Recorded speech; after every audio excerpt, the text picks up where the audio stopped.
आप देख रहे हैं न्यूज 21, सत्य, सटीक, निष्पक्ष।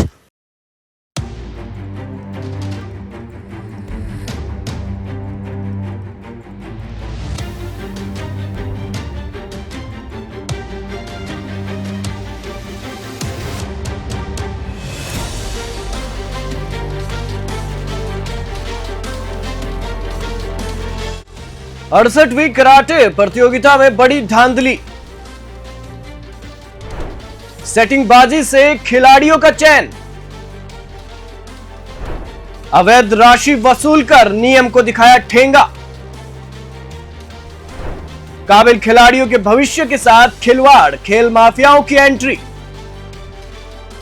नमस्कार, मैं हूं आपके साथ अखिल जांगेड़ और आप देख रहे हैं न्यूज 21। देश दुनिया में खेलों को लेकर बड़ा उत्साह देखा जाता है। हिंदुस्तान की सरकार भी खेल प्रतिभावान खिलाड़ियों के लिए नित नए जतन कर रही है और प्रोत्साहन राशि के साथ साथ खिलाड़ियों के हौसलों को बढ़ाने के लिए बेहतर संसाधन देने के साथ बढ़ावा देने की बातें करती है। लेकिन राजस्थान प्रदेश में खेल माफिया का खेल क्षेत्र में अपनी राजनीतिक रसूख और धन बल के दम पर खेल भावना से जुड़े खिलाड़ियों के भविष्य के साथ गंदा खेल खेल रहे हैं। यानी कि खेल क्षेत्र में भी हीन भावना के साथ खिलाड़ियों के भविष्य के साथ खिलवाड़ कर रहे हैं। आज आपको कुछ ऐसी ही तस्वीरों से रूबरू करवाएंगे खेल क्षेत्र में कैसे खेल माफिया अधिकारियों के साथ मिलकर सेटिंग की जुगलबंदी के जरिए खिलाड़ियों के हौसलों का गला घोट रहे हैं। देखिए हमारी एक खास रिपोर्ट। प्रदेश में राम राज वाली भजन सरकार है। भाजपा की जन कल्याणकारी सरकार में अब ऐसे खेल माफियाओं की एंट्री हो चुकी है जिसको ना तो भजनलाल सरकार का डर है और ना ही भगवान का। दरअसल राजधानी जयपुर मुख्यालय पर जेवीएम सीनियर सेकेंडरी स्कूल में 68वीं 17 और 19 वर्षीय छात्र छात्राओं की राज्य स्तरीय कराटे प्रतियोगिता आयोजित हो रही है। यह प्रतियोगिता 16 सितंबर से लेकर 23 सितंबर तक आयोजित होनी है। इस प्रतियोगिता में लगभग 1300 बच्चों ने हिस्सा लिया है। शिक्षा निर्देशक बीकानेर के चयन समिति और निर्णायक मंडल के निकाले गए आदेशों से लेकर नेशनल तक के खिलाड़ियों के चयन तक का पूरा सेटिंगबाजी का खेल नजर आया है। यह प्रतियोगिता शुरू से ही विवादों में घिरती नजर आई है और अब तो आलम यह हो चुका है कि इस प्रतियोगिता में खेल माफियाओं की एंट्री के बाद इस आयोजन में गुंडागर्दी तक के हौसले भी बढ़ने लगे हैं। कराटे आयोजन में नियम कायदे और सरकारी आदेशों को ठेंगा दिखाया गया है। या तो यूँ लगे यहाँ रिकॉर्डिंग इनकी चालू रखे, वीडियोइंग ये करते हैं और हमें क्लियर बता दें बाउट के बाद ये इसका ये पॉइंट है सर, आप क्लियर कर दें। ऑब्जर्वर सर बैठे हुए हैं यहाँ पे, अगर वो क्लियर नहीं करना चाहते हैं तो कम से कम हमें रिकॉर्डिंग करने दें, वीडियो रिकॉर्ड करने दें, हम बता तो सके, प्रोटेस्ट कर सके उसके लिए कि ये देखो सर हमारा पॉइंट है या नहीं है, आप उसका हाँ मिली भगत है बिल्कुल। चयन समिति से लेकर निर्णायक मंडल तक के सरकारी कर्मचारियों ने सिर्फ और सिर्फ अपने द्वारा बनाए गए तुगलकी फरमान से ही यह पूरा आयोजन करवाया। बेहतर प्रदर्शन करने वाले खिलाड़ियों को नियम कायदों से परे जाकर बाहर का रास्ता दिखाया और इस पूरे आयोजन में सिर्फ और सिर्फ गुंडागर्दी का खुलेआम खेल खेला गया। कराटे खेल दरअसल इंडोर गेम है और चयन समिति ने आउटडोर गेम करवाकर नियम कायदों के साथ भजन सरकार और प्रशासन को ठेंगा दिखाया। से हो जाती है जहां से रेफरी पैनल डिसाइड होता है, बनता है। तो देखने में तो यही आया है, बिल्कुल आप सही कह रहे हैं कि जो रेफरल पैनल इनका बन के आया है उसमें पदों का और एबिलिटी का कहीं भी ध्यान नहीं रखा गया है। ये ठीक वैसे ही है जैसे एसएचओ होता है थाने में और किसी हवलदार को एसएचओ बना दिया, अब हवलदार ऑर्डर दे रहा है और एसएचओ ले रहा है। तो एक्चुअल में जो डिजर्व करते हैं अच्छे रेफरी हैं उनको उनकी ड्यूटियाँ काटी गई हैं कि इन्होंने जो तातामी के ऊपर बाहर जो फ्लैग वाले रेफरी बैठते हैं, अपने बच्चे जब इनके आते हैं तो वो रेफरी चेंज हो जाते हैं, जो पहले करवा रहे होते हैं उनकी जगह कोई दूसरे आके बैठते हैं। मैनिपुलेशन पूरा है। अगर फेयर है तो कैमरे बंद क्यों करवाए जाए? जब हम सब कुछ सही करवा रहे हैं तो वीडियो कैमरे के लिए इन्होंने मना किया है कि वीडियो कैमरा बंद कर दो। प्रॉब्लम वही होती है कि जब आप किसी को बाहर निकाल रहे हो, उससे दूर रख रहे हो, फोटो नहीं बनानी, वीडियो नहीं बनानी, ये नहीं करना, वो नहीं करना, तमाम जहान के जहाँ रिस्ट्रिक्शन लगाए जाते हैं, ये बात पक्की है कि कुछ ना कुछ गड़बड़ तो है। ये बिल्कुल तस्वीर साफ नहीं है सर। स्पोर्ट्स का बंटाधार करने आए हैं, खिलाड़ियों का इसमें नुकसान हो रहा है, किसी का कोई फायदा नहीं है। सेटिंगबाजी को बेहतर अंजाम दे सके इसको लेकर देर रात तक छात्राओं का कराटे गेम करवाया गया।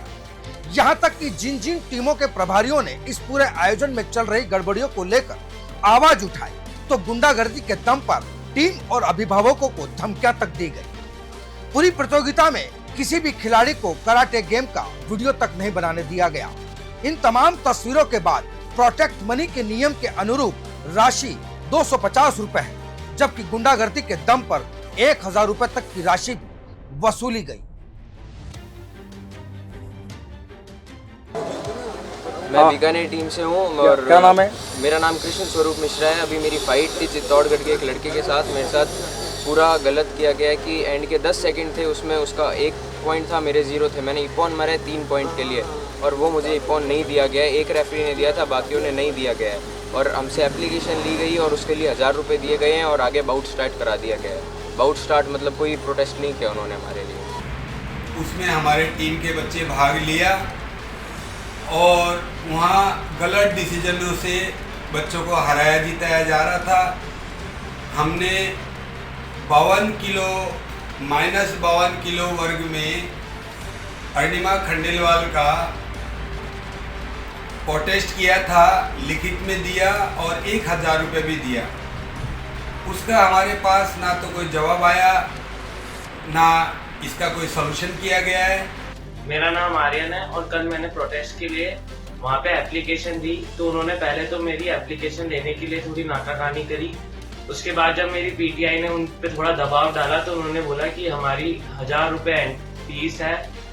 उसके बाद जब हमारी पीटीआई जो हमारे साथ जयपुर की इंचार्ज थी उन्होंने डीओ में बात करी तो वहाँ पे 200 ही थी और पिछले साल जब हुआ था तब भी 200 ही ली गई।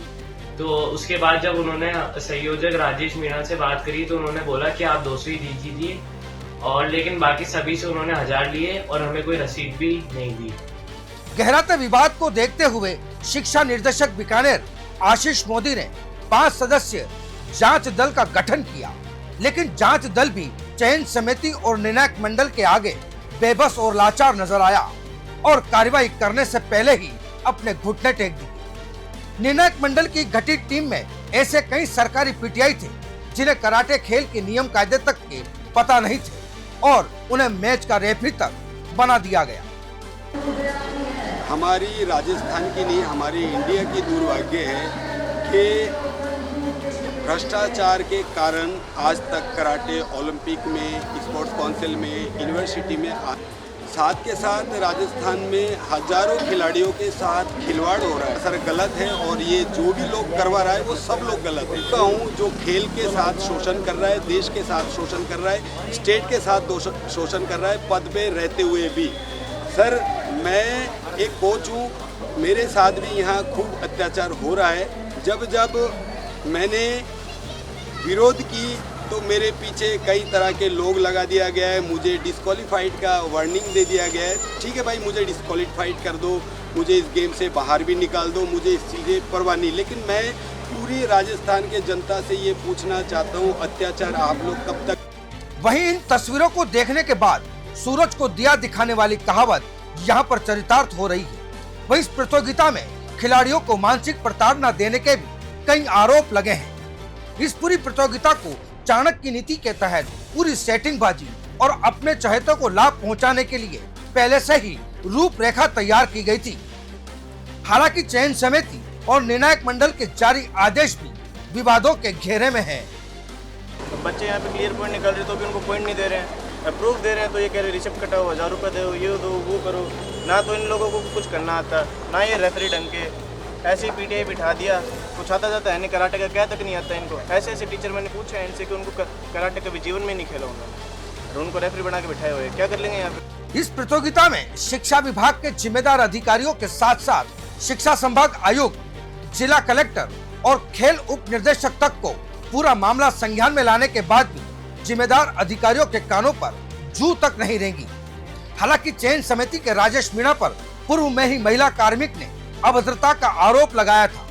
उस जांच में भी अंधेरी नगरी चौपट राजा वाली कहावत चरितार्थ होते हुए जांच अब तक किस गर्त में है यह भी किसी को पता नहीं है और अब तक पीड़िता को न्याय भी नहीं मिल पाया है।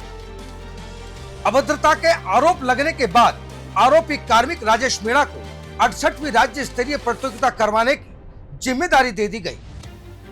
इन तस्वीरों को देखने के बाद शिक्षा निर्देशक से लेकर तमाम जिम्मेदार अधिकारियों पर अब कई गंभीर सवाल खड़े हो रहे हैं। जिम्मेदार अधिकारियों के पास किसी भी सवाल का कोई जवाब नहीं है। तमाम अधिकारी मीडिया के सवालों से बचते हुए भी नजर आ रहे हैं। इन गड़बड़ और सेटिंगबाज तस्वीरों को देखने के बाद आपके जहन में भी कई सवाल उठ रहे होंगे।